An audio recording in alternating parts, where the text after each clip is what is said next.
അവൾ മരിച്ചു കഴിഞ്ഞാൽ എന്റെ കല്യാണവും നടക്കും, നാഗമാണിക്യം ലഭിക്കുന്നത് എളുപ്പമാകും. അതെ, അവളെ കൊല്ലുന്നതാണ് നല്ലത്. വേണ്ട കൃഷ്ണേ, ഇപ്പൊ നമ്മൾ അങ്ങനെ ഒരു കാര്യം ചെയ്യാൻ പാടില്ല.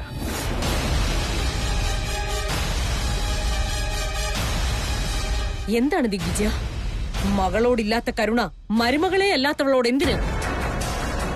ഇതുവരെ അവളെ കൊല്ലാമെന്ന് പറഞ്ഞിട്ട് ഇപ്പൊ നീ വേണ്ട എന്ന് പറയുന്നത് എന്തിനാ? അവളെ മരണത്തിൽ നിന്ന് രക്ഷിച്ചാൽ നിനക്ക് കിട്ടാൻ പോകുന്ന ലാഭം തന്നെ എന്താണ് ദിഗ്വിജയ? ഞാൻ അവളെ കൊല്ലണ്ട എന്നല്ല പറഞ്ഞത്, പകരം ഇപ്പൊ കൊല്ലണ്ട എന്നാണ് ഞാൻ പറഞ്ഞതിന്റെ അർത്ഥം. എന്റെ മകള് മരിച്ചു എന്നുള്ളത് സത്യമാണ്. എന്നാൽ അവളെ കാണാതായി എന്ന് വിശ്വസിച്ചുകൊണ്ട് വീട്ടിലെല്ലാവരും വേദനിച്ചുകൊണ്ടിരിക്കുക. ഇങ്ങനെയുള്ളൊരവസ്ഥയില് ഈ വീട്ടിലേക്ക് മറ്റൊരു വിഷമാവസ്ഥ കൂടി കടന്നു വന്ന അവരുടെ മുമ്പിൽ ചെന്ന് വീണ്ടും കല്യാണക്കാര്യം പറയാൻ നമുക്ക് സാധിക്കില്ല. കാരണം എന്താന്ന് വെച്ചാൽ, വീട്ടിലെല്ലാവരും അങ്ങനെ ഒരു കാര്യത്തിൽ വിഷമിച്ചിരിക്കുമ്പോൾ ഞാൻ ചെന്ന് നിങ്ങൾ തമ്മിലുള്ള കല്യാണക്കാര്യം പറഞ്ഞാൽ നമ്മുടെ മേൽ സംശയം തോന്നുകയും ചെയ്യും, ആവശ്യമില്ലാത്ത പ്രശ്നങ്ങളും ഉണ്ടാവും. ശരി, നീ ഒന്നും തന്നെ ചെയ്യണ്ട. അതുപോലെ ഞങ്ങളെ തടയാനും നീ വന്നു പോയേക്കരുത്. ഞാൻ പറയുന്നത് നിങ്ങൾ മനസ്സിലാക്കുക. അവളെ കൊല്ലാതെ എന്റെ കല്യാണം നടക്കാനും പോകുന്നില്ല. ഇനി ഞങ്ങൾക്കൊന്നും നോക്കാനില്ല. ഞങ്ങളാണെങ്കിൽ അവളെ ഒരു ദയയുമില്ലാതെ കൊല്ലുവാൻ തീരുമാനിച്ചു. ദയവ് ചെയ്ത് ഞാൻ പറയുന്നത് കേക്ക്. നീ ഒന്നും പറയേണ്ട ദിഗ്വിജയ. ഈ വീട്ടിൽ ആർക്കും സംശയം വരാത്ത രീതിയിൽ ഞങ്ങൾ അവളെ കൊന്നുകളയാം. നീ തടസ്സം വരരുത്, അത്ര തന്നെ. നോക്ക് കൃഷ്ണേ, വീട്ടിലുള്ളവർക്ക് സംശയം വരുന്നതാണ് നിന്റെ പ്രശ്നമെങ്കിൽ ഇനിയും എത്ര നാൾ കാത്തിരിക്കണം ദിഗ്വിജയ? ഏതായാലും ഇപ്പൊ അവളെ കൊല്ലണ്ട. കാരണം ഈ വീട്ടിൽ ഇനി ഒരു ദുരന്തം കൂടി ഉണ്ടാവുകയാണെങ്കിൽ ഈ വീട്ടിലുള്ളവരുടെ മനസ്സാകെ മാറാൻ സാധ്യതയുണ്ട്.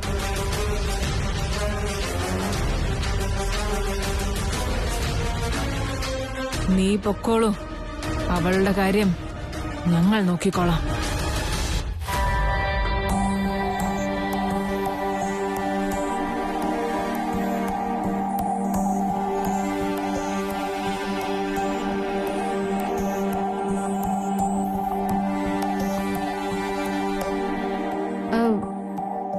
എന്താ ഇങ്ങനെ നോക്കുന്നേ? അല്ല, എല്ലാവരുടെയും മുന്നിൽ വെച്ച് എന്റെ ഭാഗത്തൊരു തെറ്റുമില്ല, ഞാൻ നല്ലതേ ചെയ്യുള്ളൂ, എല്ലാം നിന്റെ തെറ്റാണെന്ന് പറഞ്ഞു കളഞ്ഞല്ലോ. അതെന്താ അങ്ങനെ പറഞ്ഞു? ഭർത്താവിന്റെ പേര് മോശമാവാതെ നോക്കേണ്ടത് ഭാര്യയുടെ കർത്തവ്യമല്ലേ? നമ്മളതിന് ഭാര്യയും ഭർത്താവും ഒന്നും അല്ലല്ലോ. പക്ഷേ നമ്മള് ഭാര്യയും ഭർത്താവും ആണ് എന്നതല്ലേ സത്യം?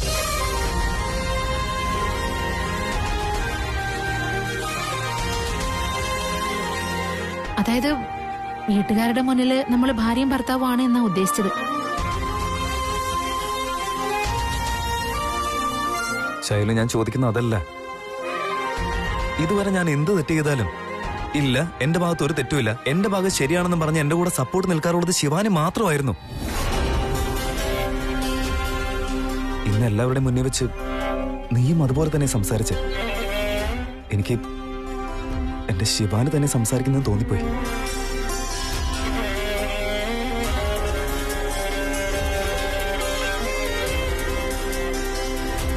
പറയ്, നീ എന്തിനാ അങ്ങനെ സംസാരിച്ച? എന്താന്നറിയില്ല, ഇപ്പൊ കുറച്ചു നാളായിട്ട് എന്റെ പെരുമാറ്റം എന്റേതല്ലാത്തതുപോലെ തോന്നുന്നു.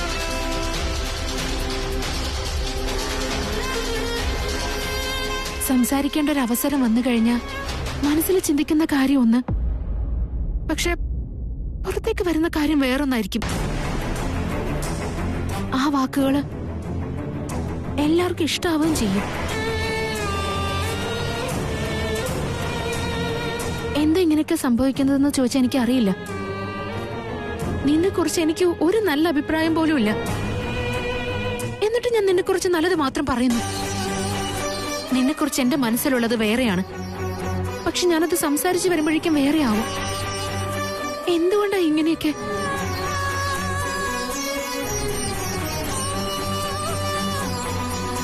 നീ കൂടെയുള്ളപ്പോ ഓരോ നിമിഷവും നിന്റെ കൂടെ ഉണ്ടാവണമെന്ന് തോന്നുക.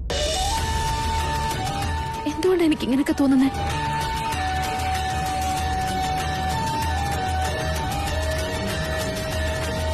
നീ നിന്റെ ഭാര്യ അത്രയ്ക്ക് സ്നേഹിച്ചിരുന്നോ?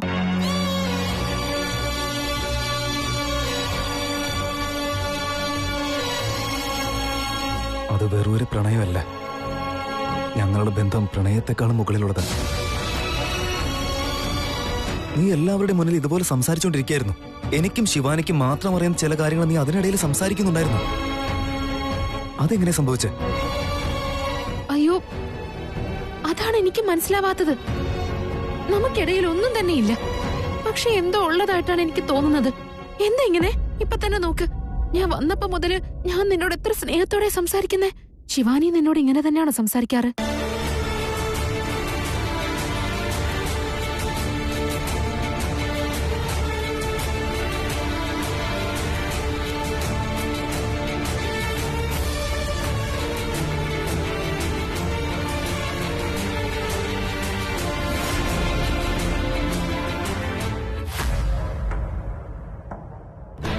എന്തു പറ്റി?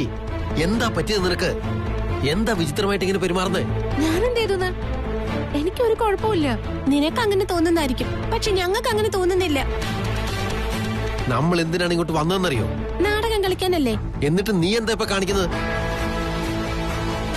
വന്ന കാര്യവും മറന്ന് നിന്റെ വേഷവും മറന്ന് ഈ ഫാമിലിയിലുള്ളവരോട് കൂടി ചേർന്ന് പെർമനന്റ് ആയി ഈ വേഷം ചെയ്ത് ഇവിടെ സെറ്റിൽ ആകാനുള്ള പരിപാടി പോലെ ഉണ്ടല്ലോ. എന്താ എന്തിനാ തുറച്ചു നോക്കുന്നത്? എത്രയും പെട്ടെന്ന് പെട്ടിയും കിടക്കെടുത്ത് ഇവിടുന്ന് പോകാൻ നോക്കണം. അല്ല മോളെ, നീ തന്നെ ഇവിടുന്ന് പോകാന്ന് പറഞ്ഞ് ഞങ്ങളെ വിളിച്ചോണ്ട് പോയിട്ട് ഇപ്പൊ പ്ലേറ്റ് മറിച്ച് ഞങ്ങളെ തിരികെ വിളിച്ചോണ്ട് വന്നത് ശരിയാണെന്ന് തോന്നുന്നുണ്ടോ നിനക്ക്? അല്ല, ശരിയാണെന്ന് തോന്നുന്നുണ്ടോ? അതിലിപ്പോ എന്താ തെറ്റ്? കഷ്ടകാലത്തിന് ആ ദൈവം ഇതൊന്നും കേട്ടിട്ടുണ്ടാവില്ല. കാരണം അവന്റെ ഹൃദയം കല്ലാണ്. അപ്പൊ അതിനനുസരിച്ചിട്ട് മനുഷ്യർ മാറിയല്ലേ പറ്റൂ. കഷ്ടങ്ങൾ കേട്ട് നമ്മൾ മനസ്സ് മാറ്റിയ ജീവിതകാലം മുഴുവനും നമ്മൾ കഷ്ടപ്പെടേണ്ടി വരുമെന്നുള്ളതാണ് അർത്ഥം.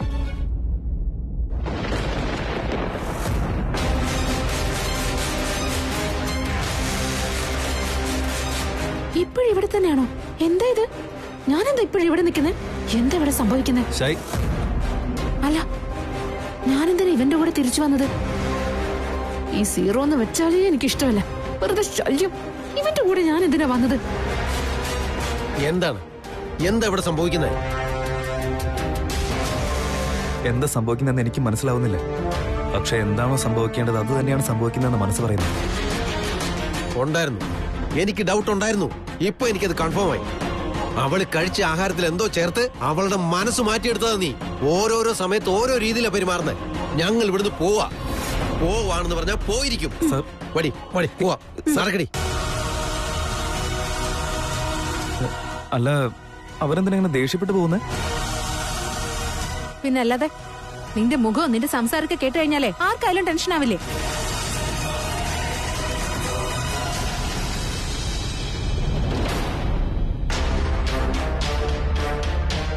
ചില സമയത്ത് എനിക്ക് ഇവനോട് ഒരു ഇഷ്ടം തോന്നാൻ കാരണം ഈ മാലയാണോ?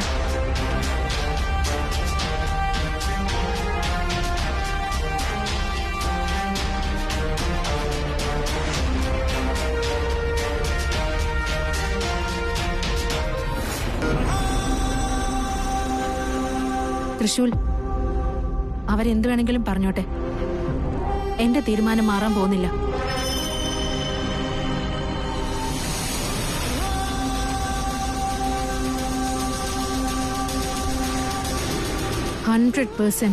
ഇത് തന്നെയാ എന്റെ മനസ്സിനെ മാറ്റിക്കൊണ്ടിരിക്കുന്നത്.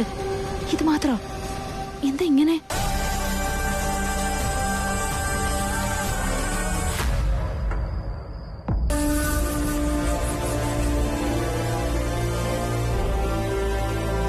എന്താ ഇവൻ എന്നെ നോക്കാത്തെന്നാണല്ലോ എനിക്കിപ്പോ തോന്നുന്നേ. എല്ലാത്തിനും കാരണം ഇതാണോ? ഇത് കഴുത്തിലില്ലാത്തപ്പോ എന്തൊക്കെയാ ഞാൻ കളിച്ചു കൂട്ടാറ്? എന്നാ കഴുത്തിലിട്ട് കഴിഞ്ഞ ശാന്തി, സമാധാനം, അങ്ങനെ എന്ത് ശക്തിയാണ് ഇതിനുള്ളത്? മാത്രമല്ല, അജിത്ത് എന്തിനായിരിക്കും ഇതെനിക്ക് സമ്മാനമായിട്ട് തന്നത്? ഇത് കാണുമ്പോ തന്നെ എനിക്ക് എന്തൊക്കെയോ ഓർമ്മകളാണ് വരുന്നത്. മനസ്സിൽ വല്ലാത്തൊരു ഫീലിങ്സാ തോന്നുന്നേ. എന്തുകൊണ്ടായിരിക്കും അങ്ങനെ? തൃശൂൽ എന്താ അവിടെ കിടക്കുന്നേ?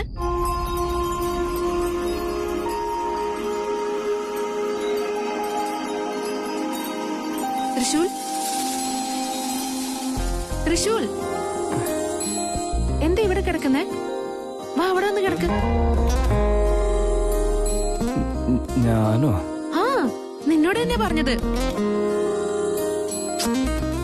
വാ തൃശൂൽ, എണീക്ക്.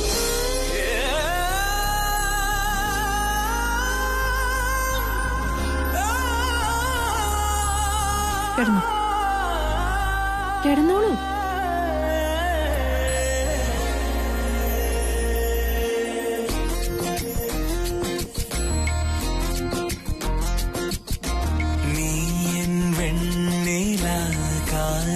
തേൻമഴ എന്നിൽ പെയ്യും മഞ്ഞല നിലാപ്പൂക്കൾ ചോരുമാരാതിൻ മേടയിൽ താനെ പാടും വീണ നീ അനുരാഗം മൂടും ബാസുരി എന്നും നീ എൻ വെണ്ണില കാതിൻ തേൻമഴ എന്നിൽ പെയ്യും മഞ്ഞല.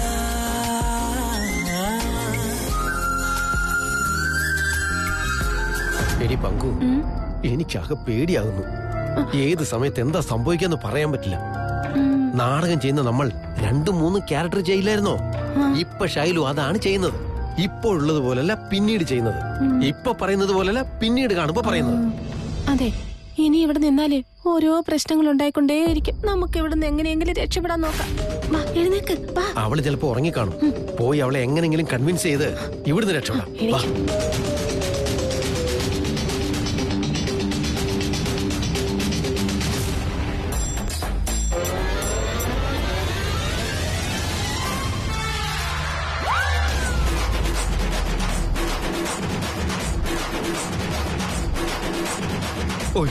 ഒയ്യോ, എന്തൊക്കെ അടി കാണുന്നത്. ഇവൻ ശരിയല്ലെന്ന് ഇവള് പറയായിരുന്നു. ഇപ്പോ ഇവനെ ഇങ്ങോട്ട് വിളിച്ചു കിടത്തിയതാണോ അതോ ഇനിയിപ്പോ ഇവൻ തനിയെ കയറി വന്ന് കിടന്നതാണോ?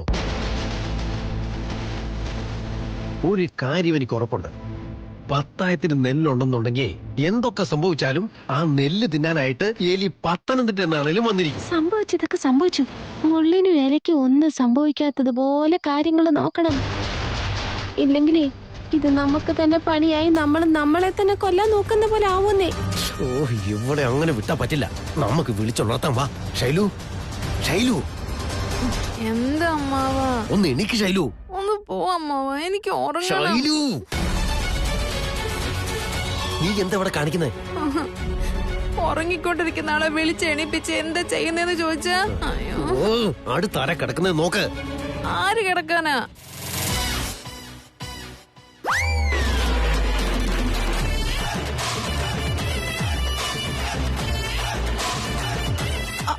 അവനെപ്പോഴും എന്റെ അടുത്ത് വന്ന് കിടന്നത്? ഞാൻ വിളിച്ചോണ്ട് വന്ന് കിടത്തി. എന്താ മോളെ ഇത്? മാനം കെടുത്തുമല്ലോ നീ. ഇവിടുന്ന് രക്ഷപ്പെട്ടു പോകാമെന്ന് കരുതി നിന്നെ വിളിക്കാൻ വേണ്ടി വന്നപ്പോ നീ അവന്റെ കൂടെ സുഖിച്ച് കിടക്കുകയാണല്ലേ? അല്ല അമ്മാവാ, അവൻ അവിടെ തന്നെ കിടന്നത്. ഞാൻ ഇവിടെ ഇരിക്കുകയായിരുന്നു. അപ്പൊ പിന്നെ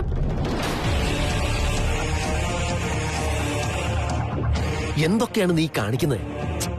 അമ്മാവൻ എന്തറിഞ്ഞിട്ടായി പറയുന്നേ? ഞാൻ എവിടെ നിൽക്കുന്നു, അവൻ എവിടെ നിൽക്കുന്നു. ഞാൻ ആകാശത്തിലാണെങ്കിലേ അവൻ പാതാളത്തിലാണ് അമ്മാവ. അതിന്റെ രണ്ടിന്റെ ഇടയ്ക്കുള്ളതാണ് ഭൂമി. ഇപ്പൊ നിങ്ങൾ രണ്ടാളും ഉള്ളത് ഭൂമിയിലാന്ന് മറക്കണ്ട. വാ നടക്ക്, വാ വാ പോവാം. ഇല്ല അമ്മാവ, ഞാൻ അങ്ങോട്ട് വരുന്നില്ല. ഞാനേ കമ്മിറ്റ് ആയിപ്പോയി. ഷൈലു, നമ്മൾ ജീവിക്കാൻ വേണ്ടി നാടകം കളിക്കുന്നവരാ. ഇവരോ ജീവിതം മുഴുവനും നാടകം കളിക്കുന്നവരാ. ഇവിടെ നിന്നാ ഇവർക്കിടക്കിടന്ന് നമ്മുടെ നാടകം തോറ്റുപോകും. വേണ്ട, നമുക്ക് തിരിച്ചു പോവാം. അമ്മാവ, അമ്മായി, നിങ്ങൾ വെറുതെ ടെൻഷൻ ആവാൻ നിൽക്കണ്ട. ഇപ്പൊ പോയി കിടന്നുറങ്ങ്, രാവിലെ സംസാരിക്കാം. എന്തായാലും അവനെ അവിടെ കിടത്തിട്ട് ഞാൻ ഇവിടെ കിടന്നോളാം. അല്ല മോളെ, പൊയ്ക്കോ അമ്മാവ, പൊയ്ക്കോളൂ.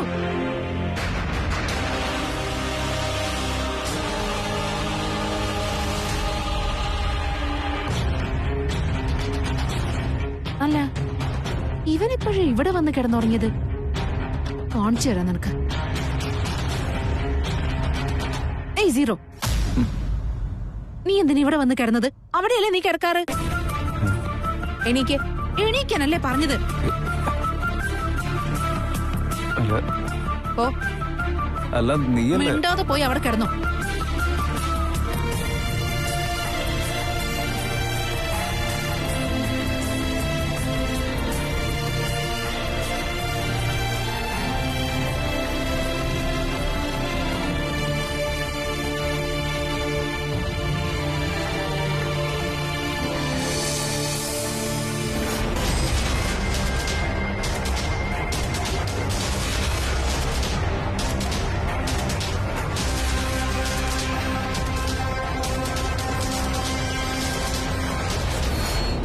ദാക്ഷായണി, ഇന്ന് 3-ാമത്തെ ദിനം.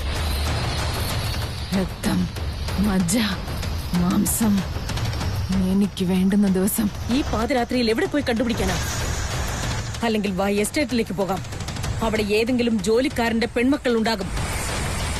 നിന്റെ യൗവനത്തിന് അവർ ബലിയാടാകും. വേണ്ട ദാക്ഷായണി, എനിക്ക് വേണ്ടുന്നത് ആ രക്തമല്ല. ശിവാനി എന്നൊരുത്തി ഈ വീട്ടിൽ ജീവിച്ചിരിപ്പുണ്ടല്ലോ, അവളുടെ രക്തം. അവൾ എങ്ങനെ വന്ന് രക്ഷപ്പെട്ടു?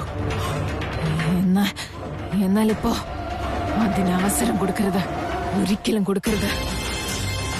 അല്ല കൃഷ്ണയം, അവൾ നമുക്കൊരു ബുദ്ധിമുട്ടായാലോ? അഥവാ അവൾക്ക് മറ്റെന്തെങ്കിലും ശക്തി ഉണ്ടെങ്കിൽ അത് നിനക്ക് അപകടം വരുത്തിയാലോ? ഒന്നും സംഭവിക്കില്ല. എനിക്ക് അവളുടെ രക്തം, മജ്ജ, മാംസവും വേണം. അവളുടെ യൗവനവും വേണം. അത് കഴിഞ്ഞെനിക്ക് നാഗത്തിന്റെ മറുകുള്ള അവനെയും വേണം. എന്നിട്ടെനിക്ക് അവന്റെ പ്രണയവും വേണം. സ്തംഭന വിദ്യ വേഗം പ്രയോഗിക്കൂ ദാക്ഷായണി. അവൾ ഒഴിച്ച് വേറെ ആരും തന്നെ അനങ്ങാൻ പാടില്ല. വേഗം. അങ്ങനെ തന്നെ ചെയ്യാം കൃഷ്ണേ. ഞാൻ ഇപ്പോൾ തന്നെ സ്തംഭന വിദ്യ പ്രയോഗിക്കാൻ പോവുകയാണ്.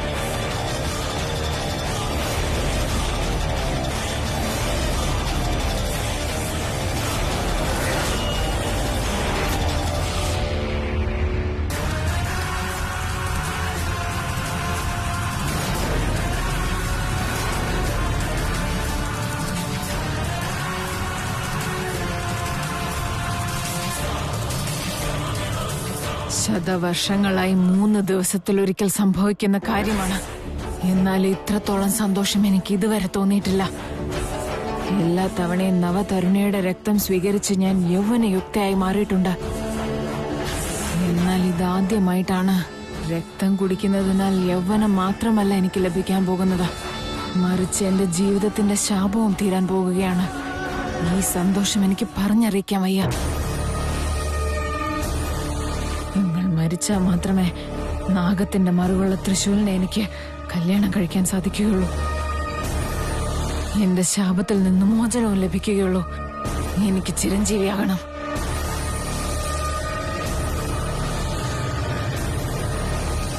നിന്റെ ഈ സൗന്ദര്യം വെച്ച് എനിക്ക് ശാപമോക്ഷം തരേണ്ടവനെ നീ സ്വന്തമാക്കിയല്ലേ?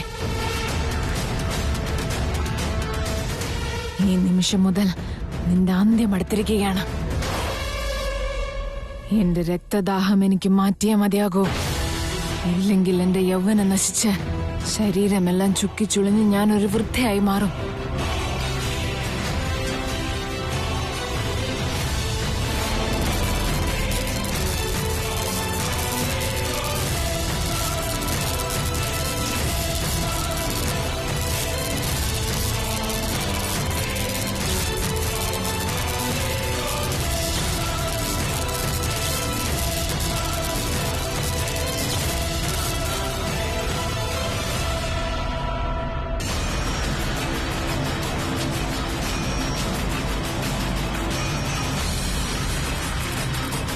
നാഗത്തിന്റെ മറുകുള്ള എന്റെ പുരുഷനെ എന്നിൽ നിന്ന് അകറ്റാൻ വന്ന നിന്റെ ഈ മുഖം ഞാൻ വിരൂപമാക്കി മാറ്റും.